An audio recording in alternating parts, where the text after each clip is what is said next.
Sir నమస్తే అండి. నమస్తే. శేఖర్ మాస్టర్, జానీ మాస్టర్ మధ్య గొడవ జరగడం మనం చూసాం. అయితే మరి ఏం జరగబోతోంది? కొంతమంది డైరెక్టర్లు కూడా స్ప్లిట్ అయ్యి ఉన్నారు. కొంతమంది జానీ మాస్టర్‌కి సపోర్ట్ చేస్తున్నారు. కొంతమంది శేఖర్ మాస్టర్‌కి సపోర్ట్ చేస్తున్నారు. ఏదో ఉంది లోపల అని అనుకుంటున్న టైంలో వీళ్ళిద్దరూ కలిసి చిరంజీవి గారితో స్నాక్స్ తిన్నారో, లేకపోతే లంచే చేశారో చేయడం. బయటకొచ్చి మా మధ్య ఏమీ లేదని జానీ మాస్టర్ చెప్పడం. అంటే ఇక్కడ చిరంజీవి గారు కాస్త దాసరి నారాయణరావు గారి ప్లేస్‌ని భర్తీ చేస్తున్నారా? ఏం జరుగుతుంది? అదేం లేదండి. యాక్చువల్‌గా ఈ 'జానీ మాస్టర్' వివాదం వచ్చినప్పుడు 'అల్లు వర్సెస్ మెగా' అనే వివాదం నడుస్తోందిక్కడ. అవును. నడుస్తున్న టైంలో అల్లు గ్యాంగ్ వాళ్ళని మెయింటైన్ చేస్తున్నారని ఒకళ్ళని, వీళ్ళు కౌంటర్‌గా అంటే ఆ టైంలో 'సృష్టి వర్మ' ఇష్యూ మొదలైంది. ఆవిడకి వీళ్ళు అవకాశాలు కల్పిస్తున్నారు అల్లు కాంపౌండ్ నుంచి హ్మ్. అనేది ఒక అభిప్రాయం. మరి పెద్ది దాంట్లో గూడా జానీ మాస్టర్‌కి ఆ ఇష్యూలు అంత పెద్ద గొడవ జరుగుతున్నప్పుడు కూడా ఆపర్చునిటీ ఇచ్చారుగా? ఇటువైపు వీళ్ళు జానీ మాస్టర్ని ఎంకరేజ్ చేస్తున్నారని హ్మ్. వాళ్ళిద్దరి మధ్య ఉన్నటువంటి ఆ పర్సనల్ గొడవని ఆవిడ అక్కడ పనిచేశారు, ఇతను ఇక్కడ పనిచేశాడు. హ్మ్. కాబట్టి ఆవిడని ఇక్కడ వీళ్ళు రానివ్వరు, ఈయన వాళ్ళు రానివ్వరు అని చెప్పేసి ఒక లైన్ తీశారు.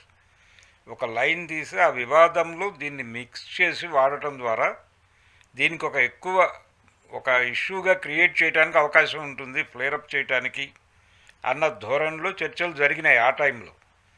ఇప్పుడు నిన్న జరిగినటువంటి దానిలో నిజానికి అది ప్రొఫెషనల్గా రకరకాల ప్రాబ్లమ్స్ ఉన్నాయి.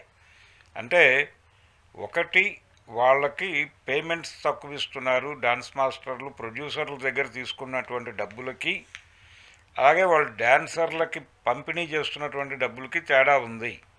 అంటే ₹1000 గ్యాప్ ఉంది. అక్కడ 1500 తీసుకుంటే ఇక్కడ 500 ఇస్తున్నారు. మధ్యలో అవును. రూ. ₹1000 1000 ఏమైపోతున్నాయి అనేది ఆవిడ రైజ్ చేసింది, సుమలత గారు.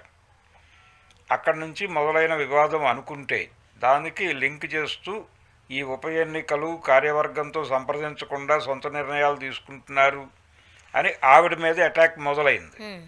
దాని వరకు కన్ఫైన్ అయి జరగవలసినటువంటి డిస్కషన్ ఎప్పుడైతే సృష్టి వర్మ ఎంటర్ అయిందో అది పర్సనల్ అటాక్స్లోకి వెళ్ళిపోయారు. హ్మ్. వెళ్ళిపోయి ఆ పాత ఇష్యూ నేపథ్యంలో ఈ కొత్త వివాదాన్ని మలుపు తిప్పడానికి కొంతమంది ట్రై చేశారు. అదే టైంలో అక్కడ ఓపెన్గా ప్రెస్ మీటులోనే కొంతమంది డాన్సర్లు ఎంటర్ అయిపోయి వాళ్ళకి మద్దతుగా కొంతమంది, వీళ్ళకి మద్దతుగా కొంతమంది అక్కడ అరుచుకున్నారు. అది మొత్తం వీడియోలు బయటకు వచ్చినాయి. అంటే ఒక ఒక అనైక్యత ఉంది అక్కడ అనే విషయం అయితే ఎస్టాబ్లిష్ అయిపోయింది. చిరంజీవి గారు పిలిచి మాట్లాడి సద్దుమణిగేలాగా చేశారు అని కనిపిస్తోంది, కానీ అది పూర్తిగా సద్దుమణగలేదు. పర్సనల్ వివాదాల స్థాయిలో ఉంది ఇంకా. హ్మ్. కాబట్టి ఆయన ఇండస్ట్రీ పెద్ద అని కాదు, కానీ ఒక ఆరోగ్యకరమైన వాతావరణం ఉంటే బాగుంటుంది. అంటే లోపల జరగవలసినటువంటి గొడవలు రోడ్డు మీదకి వస్తున్నాయి. తీసుకొస్తున్నారు. అవును. ఇది ఇబ్బంది. అంటే హ్మ్. క్రెడిబిలిటీ దెబ్బతింటుంది. దీని ప్రభావం ఇండస్ట్రీ మీద కూడా ఉంటుంది.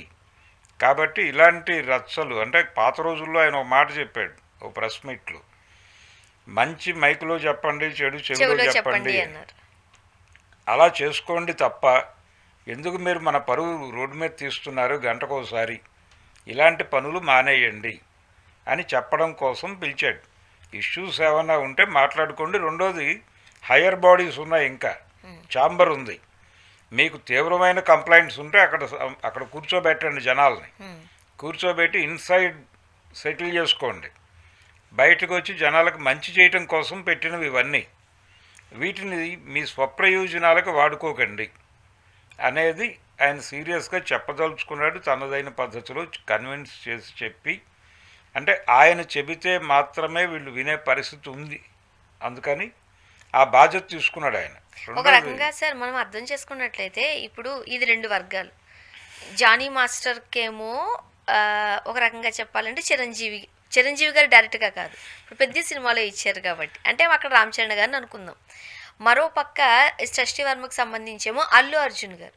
ఇక అల్లు అర్జున్ అనుకుంటే మళ్ళీ పెద్ది ఏరియాకి వస్తే హ్మ్. పెద్ది ప్రొడక్షన్లో ఉన్నది మళ్ళీ సుకుమార్ గారే. సుకుమారే కదా! అవును. ఆయన శిష్యుడే డైరెక్టర్ అక్కడ. ఆయన వన్ ఆఫ్ ది పార్ట్నర్ ఆ సినిమా, ఆ ప్రాజెక్టులో అవును. సుకుమార్ రైటింగ్స్ కూడా ఉంది. మరి అది కూడా షష్ఠి వర్మకే రావాలి కదా. హ్మ్. ఎందుకు జానీ మాస్టర్ని ఎంకరేజ్ చేశారు అక్కడ? చేశారు. ఇప్పుడు అక్కడ మరి ఎక్కడో జరుగుతుంది ఒక ఇష్యూ. మళ్ళీ అంటే చూడండి ఆ ఈ ఇష్యూస్ టైంలోనేమో అల్లు వర్సెస్ మెగా అనేది ఆ ఇన్సిడెంట్ ఫ్లేరప్ చేయడానికి వాడుకున్నారు. అలా వాడతారు కానీ ఎక్కడ అల్లు అరవింద్ గారు లేకపోతే మెగాస్టార్ చిరంజీవి గారి మధ్య క్లాష్ వచ్చినట్టు ఇప్పటి వరకు మనం ఎక్కడ లేదు. లేదు. అంటే వాళ్ళిద్దరూ సఖ్యతగానే అంటే కనిపిస్తారు. కుటుంబాలుగా ఒక విషయం స్పష్టం. అల్లు అర్జున్ ఒక హీరోగా ఎమర్జ్ అయ్యాడు, రామ్ చరణ్ హీరోగా ఎమర్జ్ అయ్యాడు. వాళ్ళిద్దరూ ఒకే వృత్తిలో ఉన్నారు. హ్మ్. ఒకరు నిర్మాతగాను ఒకరు హీరోగాను ఉంటే గొడవ వేరు, కానీ ఒకే పనిలో ఉన్నారు వాళ్ళిద్దరు. కాబట్టి వృత్తిపరమైన స్పర్ధ ఉంటుంది. అంటే ఈవెన్ చిరంజీవి గారికి కూడా ఉంటుంది. ఒక సందర్భంలో అన్నాడు ఆయన, రామ్ చరణ్ సినిమా ఎక్కువ డబ్బులు కలెక్ట్ చేస్తే ఆ తర్వాత రిలీజ్ అవబోయే తన సినిమా దానికంటే ₹1 ఎక్కువ చేయాలని నేను కోరుకుంటాను అని చెప్పాడు ఆయన. ఒక రకంగా చెప్పండి ఆ హెల్దీ కాంపిటీషన్ ఉండాలి. ఉండాలి. ఆ వృత్తిపరమైనటువంటి స్పర్ధ మాత్రమే ఉంది వాళ్ళ మధ్య.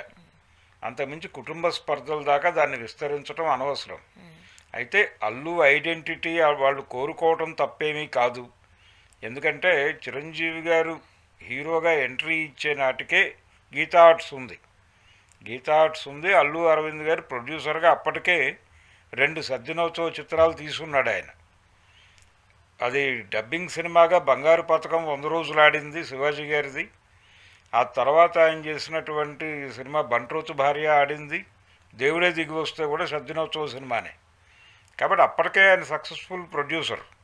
ఈయన ఎంట్రీ ఇచ్చే నాటికి చిరంజీవి గారు 78లో మొదటి సినిమా రిలీజ్ అయ్యే టైంకి ఆయన ప్రొడ్యూసర్గా ఎస్టాబ్లిష్ అయి ఉన్నాడు. అల్లు రామలింగయ్య గారు చాలా పెద్ద క్యారెక్టర్ ఆర్టిస్ట్గా ఎస్టాబ్లిష్ అయిపోయి ఉన్నాడు ఆయన.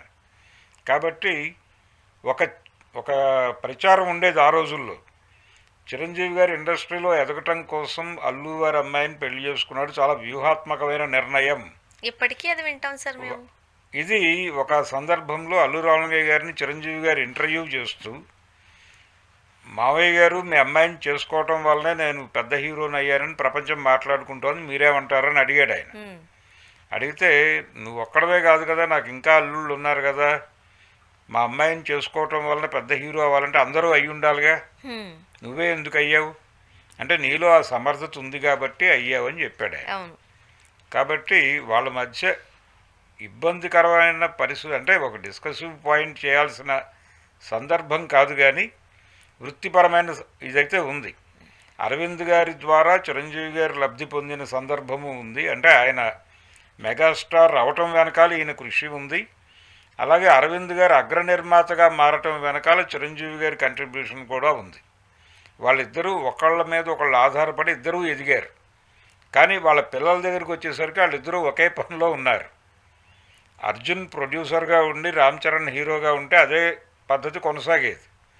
ఆ రోజుల్లో చిరంజీవి గారు ఏదైనా నిర్ణయం తీసుకుంటే దాని వెనకాల అరవింద్ గారే ఉన్నారు. అంటే దానిలో ఏదైనా బ్యాడ్ జరిగితే అరవింద్ చెడగొడుతున్నాడు అని మాట్లాడేవాళ్ళు, అదొక గొడవ. ఇప్పుడు అది లేదు, వాళ్ళిద్దరూ కొట్టేసుకుంటున్నారు రోజు అని బయట మాట్లాడుకుంటారు. అవును. కాబట్టి ఇది కరెక్ట్ కాదు. వృత్తిపరమైన స్పర్ధ ఉంది, దాన్ని ఎక్స్టెండ్ చేయటం తప్పు. రెండోది డ్యాన్స్ గొడవలు, ఈ యూనియన్ గొడవలు అనేది వ్యక్తిగత విమర్శల స్థాయికి తీసుకొచ్చి రోడ్డు మీద పెట్టారు. ఇది ప్రమాదం. అంటే ఆ యూనియన్ స్పిరిట్ని ఇబ్బంది పెట్టడం. మీరు మళ్ళీ కంటెస్ట్ చేస్తారా అని అడిగారు ఆవిడ్ని. అవును. మేము చెయ్యొచ్చు చేయకపోవచ్చు, ముందు ఇష్యూ సార్ట్ అవుట్ కావాలి కదా అంది ఆవిడ. ఆ అనటంలో కొంచెం అగ్రెసివ్నెస్ కూడా కనిపించింది. వాళ్ళు కూడా ఉండాల్సినంత డెమోక్రటిక్గా ఉండాలి. అది ప్రెస్ మీట్ పెట్టాక రచ్చ జరుగుతుంది అనే విషయం వాళ్ళకి తెలుసు. హ్మ్. కానీ రోడ్డు మీద పెట్టేయటం అనేది అంటే అక్కడ తేల్చుకుందామన్న మూడ్లో ఉన్నారు. ఇది కరెక్ట్ కాదు. అక్కడ సార్ట్ అవుట్ చేసుకునే పరిస్థితి ఉంటే చేసుకోండి, లేదంటే హైయర్ బాడీస్కి అప్పచెప్పండి, వాళ్ళు సార్ట్ అవుట్ చేస్తారు. అంతే తప్ప యూనియన్ తాలూకా ఇమేజ్ని రోడ్డు మీద దిగజార్చడం అనేది తప్పు. ఇది ఎక్కడ దాకా వెళ్ళిందంటే పోటీ యూనియన్స్ పెట్టబోతున్నారు దాకా వెళ్ళినప్పుడు ఏ యూనియన్కి ఛాంబర్ గుర్తింపు ఇస్తుంది అనేది ఇష్యూ అయ్యేది. అప్పుడు దీన్ని అక్కడ దాకా లాగటం ఇష్టం లేక ఆయన పిలిచి కూర్చోబెట్టి మాట్లాడాడు. అది ఇద్దరు కాబట్టి సాధ్యమైంది. మొత్తం అందరూ వివాదంలోకి వస్తే వీళ్ళందరినీ కూర్చోబెట్టి మాట్లాడటానికి ఆయన పంచాయతీ చేయాల్సి వస్తుంది. అలాంటి పంచాయతీలు చేయటం నా విధానం కాదని ఆయన గతంలో చెప్పాడు. అలాగే ఆ మధ్య ఎగ్జిబిటర్ల వివాదం జరిగినప్పుడు కూడా ఆయన పిలిచి సాల్వ్ చేశాడు. అవును. అంటే అయినా తప్పే ఉంది. ఇప్పుడు అంటే పిలిచి మాట్లాడుతున్నాడు ఆయన అంతే. చిరంజీవి గారు ఎప్పుడైనా సరే గొడవను కోరుకోరు మనకు అర్థమైనంత వరకు. ఒకవేళ నిజంగానే అంత పెద్ద గొడవ ఇష్యూ అయినా సరే నేను చెవిటి కప్పలో ఉండడానికే ఇష్టపడతానని ఆయనే చెప్తూ ఉంటారు. అవును. సర్దు మనగడం అది చాలా మంచి. అంటే ఇండస్ట్రీ పెద్ద అనే ట్యాగ్ ఇవ్వడానికి కూడా ఆయనకి ఒప్పుకోరు. ఇబ్బంది ఉంది. అవును, అంటే దాసరి గారి గొడవ వేరు. అవును. దాసరి నారాయణరావు గారు ఆయనలో కొంచెం ఒక ట్రేడ్ యూనియనిస్ట్ ఉండేవాడు. అలాగే ఆయన ప్రతి ఒక్కరికి యాక్సెస్ ఇచ్చేవాడు. ఏ టైంలోనైనా వెళ్ళి తలుపు కొడితే ఆయన తలుపు తీసి మాట్లాడేవాడు. ఎవరికైనా ఫోన్ చేయమంటే ఇమ్మీడియట్గా ఫోన్ చేసి మాట్లాడేవాడు. అందుకని ఆ యాక్సెస్ ఇవ్వటం ద్వారా ఆయన పెద్ద అయ్యాడు తప్ప పెద్ద అనే పదవి ఏమీ లేదు ఆయనకి. ఇప్పుడు ఈయన అలా యాక్సెస్ ఇస్తారా లేదా అనేది పక్కన పెడితే ఇష్యూ ఫ్లేరప్ అవుతున్నప్పుడు తన బాధ్యతగా అవును. దాన్ని సాల్వ్ చేయడానికి ఎలా వ్యవహరించాలో అలా వ్యవహరిస్తున్నాడు. మంచి పరిణామమే. థ్యాంక్ యూ సో మచ్ అండి. Thank you.